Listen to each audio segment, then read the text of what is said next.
Bismillah, assalamualaikum warahmatullahi wabarakatuh. Alhamdulillahilladzi bini'matihi tatimmus shalihat. Ashhadu an la ilaha illallah wahdahu la syarikalah wa ashhadu anna Muhammadan abduhu wa rasuluh. Allazi la nabiyya ba'dah. Allahumma fassalli wa sallim ala Muhammad ibn Abdillah wa ala alihi wa sahbihi wa mawala amma ba'du. Qala Allah Ta'ala fi kitabihil karim wa huwa asdaqul qailin. A'udzu billahi minasy syaithanir rajim. Bismillahirrahmanirrahim. Tatajafa junubuhum 'anil madaji يدعون ربهم خوفا وطمعا ومما رزقناهم ينفقون. Lambung mereka jauh dari tempat tidurnya. Mereka berdoa kepada Tuhannya dengan rasa takut dan penuh harap. Dan mereka menginfakkan sebagian dari rezeki yang kami berikan kepada mereka. As-Sajdah ayat 16. Segala puji bagi Allah yang dengan nikmatnya sempurnalah segala macam kebaikan.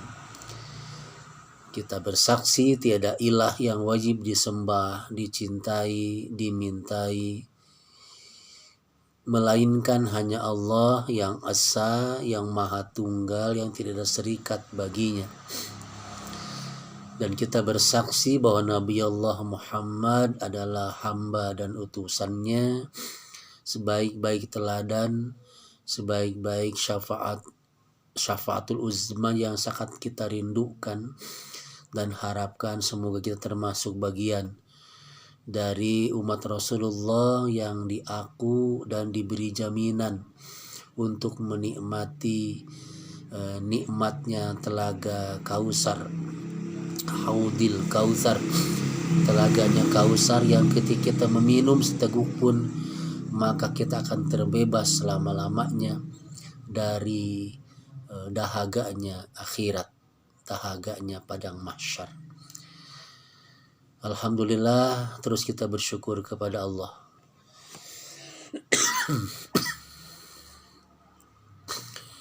Mohon maaf ibu-ibu sekalian yang Allah muliakan. Kita berjumpa kembali di kajian rutin pengajian pekanan kita di akhir Juli, ya 27 Juli tahun 2021 kita bersua dan bersama kembali lewat pengajian daring. Ya, di akhir Juli ini materinya adalah kalau tidak fikih ibadah adalah tentang sirah nabawiyah atau kisosul anbiya, kisah-kisah para nabi. Tapi izinkan untuk saat ini sama-sama kita akan mentafakuri, kita sama-sama ingin bertaklim, mendalami, mengkaji sebagian kecil dari fikih ibadah. Mari sama-sama kita buka dengan ucapan basmalah dan doa istighfar. Bismillahirrahmanirrahim. Rabbighfirli wa tub alayya innaka tawwabur rahim.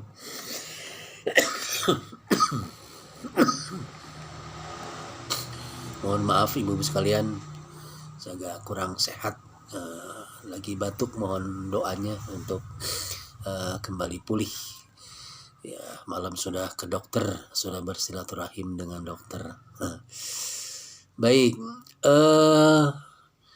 PR kita sebagai, bukan PR sih sebenarnya, sebuah kesadaran yang berimplikasi dan berkomitmen terhadap memanfaatkan sisa umur kita dengan amal saleh untuk mengejar ketertinggalan kita dengan orang-orang beriman yang lain yang sudah banyak bekal, sudah banyak amalan yang telah mereka kerjakan dan lakukan.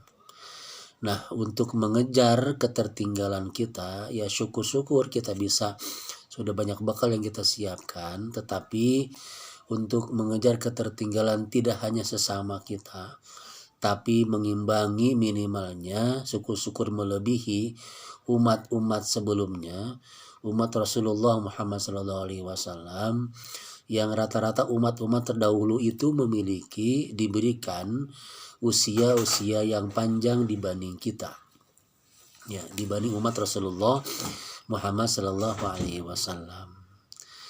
Nah, kemudian karena kita usianya dibatasi dan terbatasi hanya sitina wasab'ina, di kisaran 60-70 tahun, dan sangat sedikit melebihi di kisaran usia itu, maka berarti konsensus dan komitmen kita adalah bagaimana kita beramal di waktu-waktu atau di kondisi-kondisi yang memungkinkan ada pelipat gandaan balasan dari Allah. Bisa karena waktu, bisa karena tempat.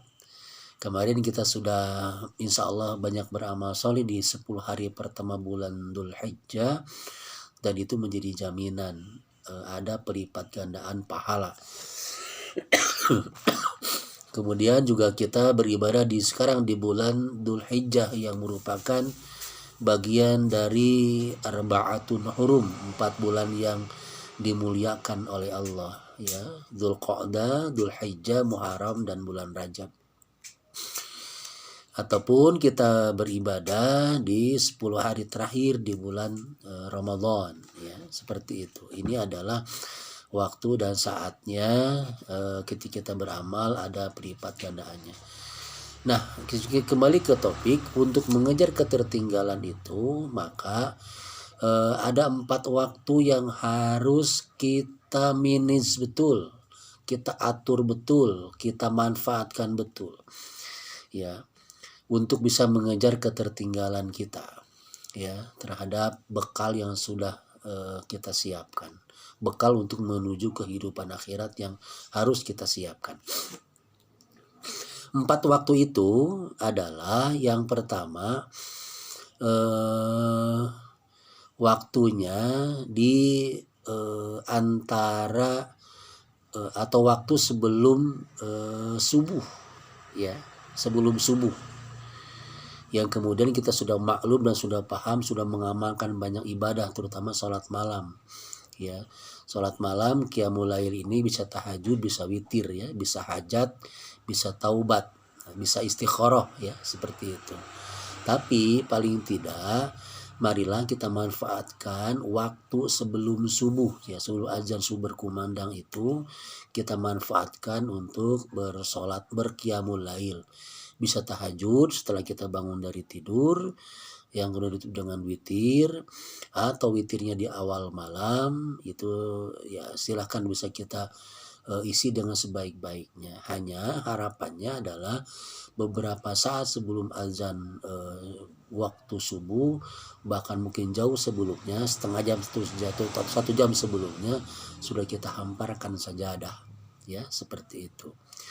Nah, yang jelas kita sudah maklum, wa minal laili fatahajjad bihi nafilatal lak, ya, di sebagian malam hendaklah engkau menambah untuk sholat nafilah sebagai sholat tambahan, ya, untuk itu bentuknya tahajud, kan gitu. Asa ayyab asaka rabbuka maqam mahmuda, ya, mudah-mudahan Allah akan membangkitkan kamu, menempatkan kamu di tempat yang terbaik, tempat yang sangat terpuji. Nah, jadi waktu yang pertama adalah manfaatkan waktu sebelum subuh, gitu. Bahkan waktu subuh itu adalah waktu yang paling baik untuk kita membaca Al-Quran, kan gitu, itu ya. Tetap dasarnya di surat Al-Isra, ya, Aqimis sholata liduluki syamsi illa ghasaqil lail wa qur'anal fajr, kan gitu. Inna qur'anal fajri kana masyhuda. Nah, jadi salat malam ditambah dengan baca Quran itulah ibadah yang terbaik sebelum memasuki waktu subuh.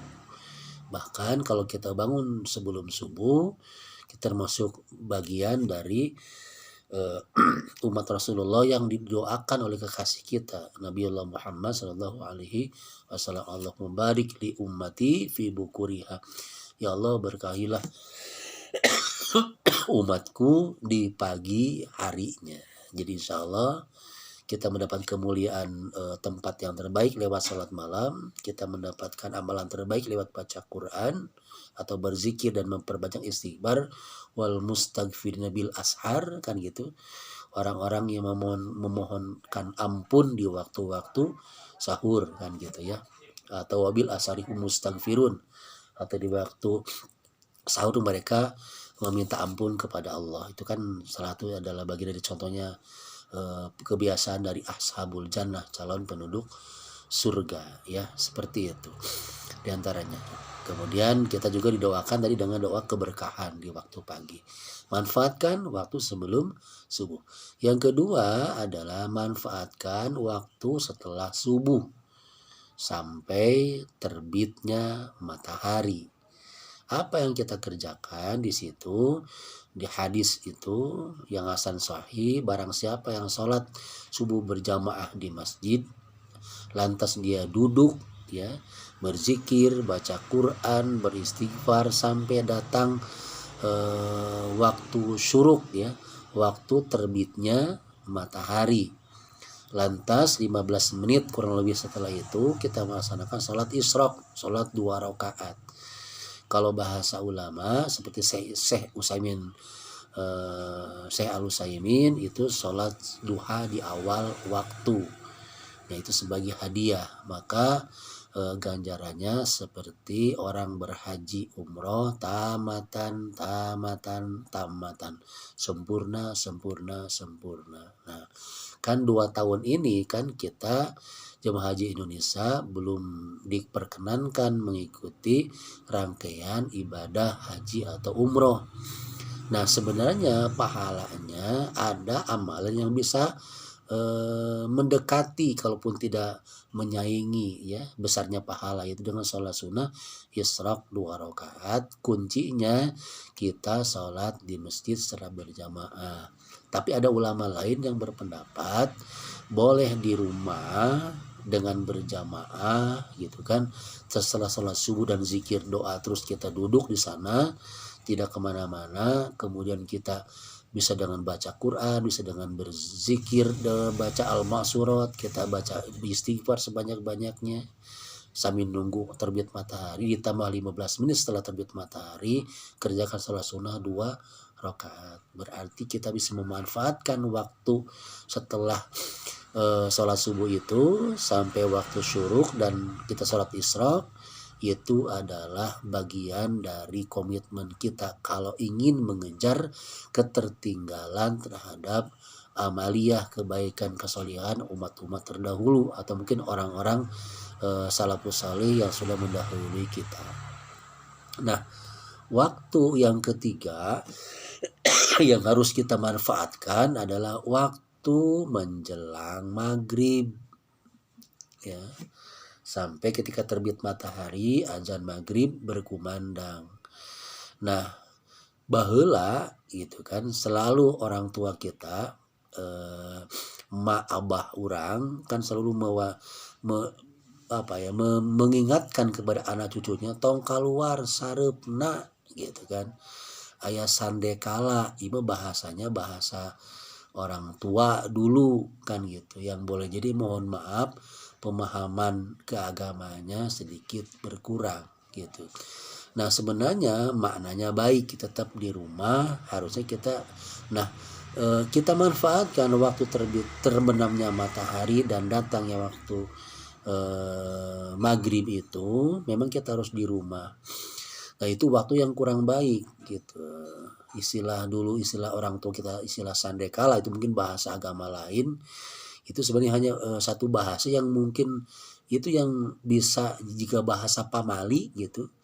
Kadang orang anak-anak dulu kan gitu budak baheula kolot ayeuna gitu dikasih saran tidak mempan maka dengan istilah pamali tong dahar tunggir hayam da ngeunah padahal mah kan seperti itu ya. Misalnya dulu saya di kampung aya endog gitu ya yang dierami oleh induknya sok aya nu kacing calang gitu. Cing calang kadang suka dilarang oleh orang tua tong ngadahar endog kacing calang bisi boga anak kacing calang puguh mah ngeunah da endog digoreng mah disangguan luar biasa enaknya. Dan boleh jadi waktu itu memang karena keterbatasan lauk pauk makan nu kacing calang bisa jadi konsumsi bahan lauk pauk yang enak. Nah kita kalau punya komitmen untuk meraih kebaikan maka manfaatkan waktu itu adalah waktu untuk berbanyak beristighfar, banyak berdoa, banyak berzikir. Satu keterangan yang saya dapatkan bahwa Rasulullah Muhammad SAW itu di akhir-akhir kehidupan beliau itu Rasulullah itu habis asar tidak kemana-mana menunggu datangnya waktu maghrib yang beliau isi dengan banyak berzikir, banyak berdoa, banyak beramal solih yang lainnya ya seperti itu. Wallahu a'lam bishawab. Nah yang yang keempat yang terakhir adalah waktu antara maghrib ke isya. Kalau ada ulama yang mengatakan ini adalah waktu yang goplah, waktu yang suka banyak dilalaikan. Nah seperti itu. Nanti saya menyarankan Bapak Ibu sekalian, insya Allah sudah saya amalkan antara maghrib isya itu ada yang namanya sholat sunnah awabin. Apa sholat sunnah awabin itu? Maksudnya ada dua pemahamannya. Yang pertama, sholat sunnah awabin itu ditujukan ada dua maksudnya. Pertama, sholat awabin adalah sholat duha, ya.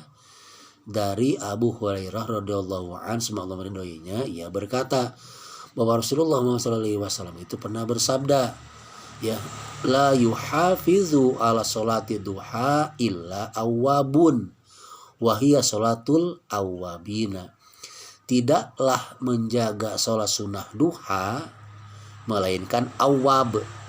Awab itu sebutan untuk orang yang kembali taat, orang yang senang bertaubat gitu.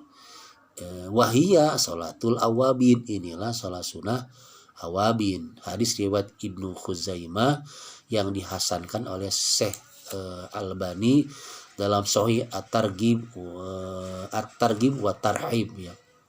Seperti itu. Jadi sholat duha dinamakan sholat sunnah awabin ya. Sholat sunnah orang-orang yang kembali taat atau kembali orang-orang yang senang untuk kembali kepada Allah, bertaubat kepada Allah Subhanahu wa taala. Imam Nawawi rahimahullah berkata awab itu adalah mut'i. Jadi orang yang taat gitu. Ya, ada juga ulama yang memaknainya adalah orang yang kembali taat itu di syarah Sahih Muslim. Seperti itu.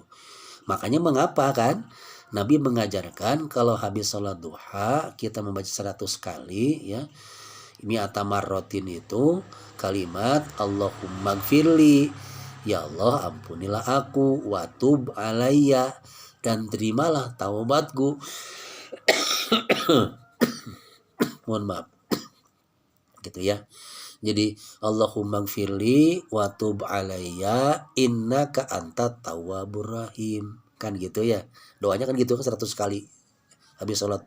Jadi baca dulu doa ini baru ibu atau kita sekalian baca Allahumma inna duhauka gitu. Jadi kedepankan dulu, dahulukan dulu yang contoh nabinya.